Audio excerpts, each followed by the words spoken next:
Contrary to what many people in the US think, Cinco de Mayo is not Mexico's Independence Day. That would be September 16th. Nor is it even an official paid holiday in the country. That's reserved for days like November 20th, Day of the Mexican Revolution. Instead, it's a lesser holiday more associated with local military parades than boozy celebrations. So what does the day actually celebrate? And how did the memory of a Mexican historical event become bigger in the US than in Mexico? To find out, join me in this brief look at the history of Cinco de Mayo. Cinco de Mayo commemorates the Battle of Puebla, a conflict that took place on May 5, 1862, between the Mexican and French forces in the outskirts of the city, and in which the Mexican forces ended up victorious. The battle, in and of itself, is not particularly important historically. It did not alter the course of the war, did not result in the death of any major generals, and in fact was neither the bloodiest nor the largest of the battles between the French and the Mexican forces. Even worse, it only temporarily stopped the French. Within a year, they would not only take Puebla, but also Mexico City itself. To understand its significance then, we need to look at the larger context to see what the French were doing in Mexican territory in the first place. Mexico was, of course, a Spanish colony for 3 centuries, from the 1520s to the 1820s, one of the richest and most important parts of the Spanish Empire.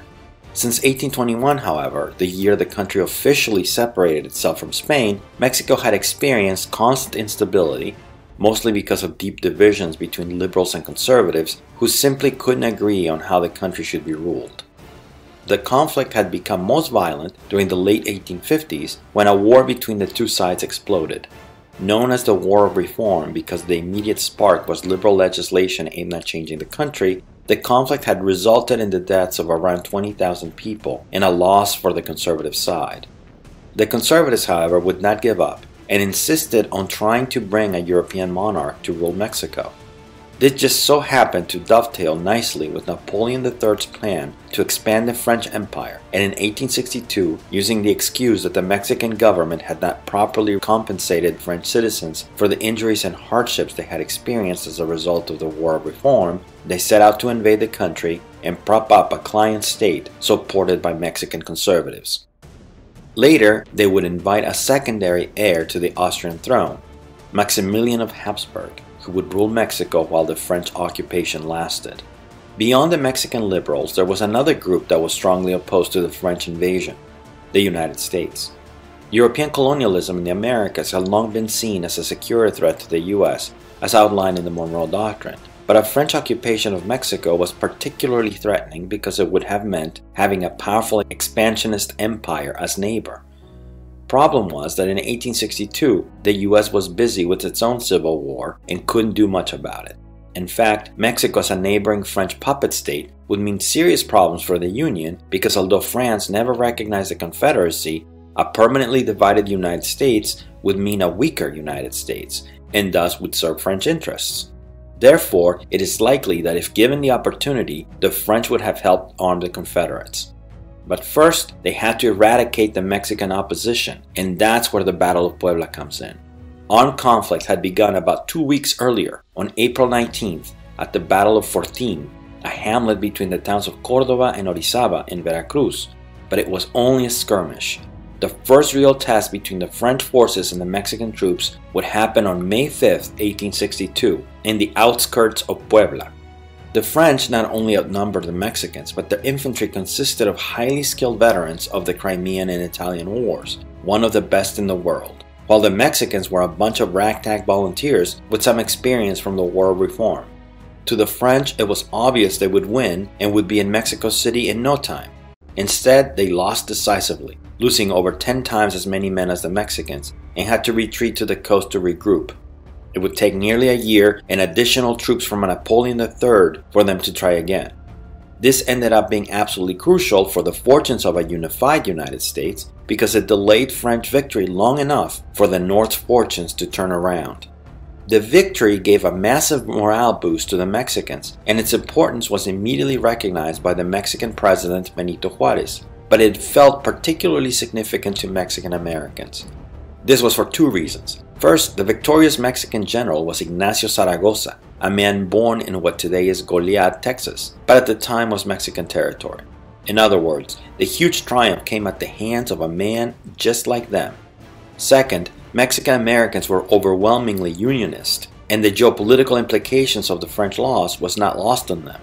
They even organized what they called juntas patrióticas, or patriotic boards, to raise funds to support the war effort on both sides of the border. In other words, not only had the Tejano general been responsible, but he had directly advanced the cause of their new country.